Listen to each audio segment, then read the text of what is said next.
বন্ধুরা আসসালামু আলাইকুম। আপনারা কেমন আছেন? আলহামদুলিল্লাহ ভালোই আছেন, আমরাও ভালো আছি। দূরে ও কাছে যে যেখান থেকে আমার ভিডিওটি দেখছেন সবাইকে আমার আন্তরিক শুভেচ্ছা ও অভিনন্দন জানিয়ে আমি একটি নতুন ভিডিও শুরু করছি। আজকে আমি রান্না করব গরুর পা। এজন্য সমস্ত পা আমি কেটে ধুয়ে সুন্দর করে পরিষ্কার করে নিয়েছি। গরুর মাংস রান্না করার মতো সমস্ত মশলা দিয়ে আমি এটাকে সিদ্ধ করে নেব। দিয়ে দেব আদা বাটা, জিরা বাটা, হলুদের গুঁড়া, মরিচের গুঁড়া, লবণ, সামান্য তেল, পেঁয়াজ কুচি, রসুন কুচি দিয়ে আমি এটাকে প্রেসারের মধ্যে 7-8টা সিটি দিয়ে সিদ্ধ করে নেব।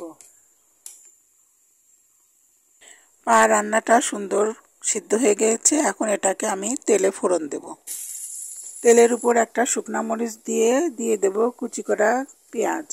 পেঁয়াজটা সুন্দর করে নেড়েচেড়ে গোলাপি করে নেব। এখন দিয়ে দেব তেজপাতা, কয়েকটা গোটা গরম মশলা।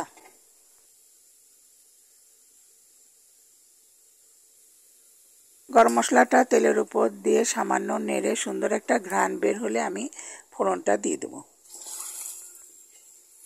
পেঁয়াজটা নরম হওয়া পর্যন্ত আমি কিছুক্ষণ জাল দিয়ে রান্না করে নেব।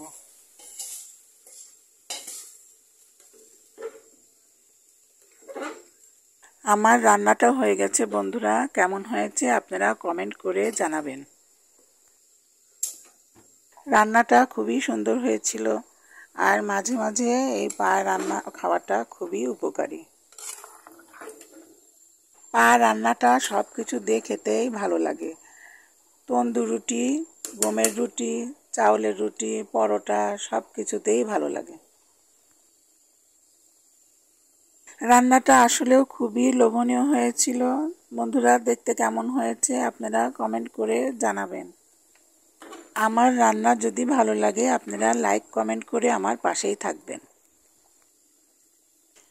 সবাই ভালো থাকবেন, সুস্থ থাকবেন, আর আমার জন্য দোয়া করবেন।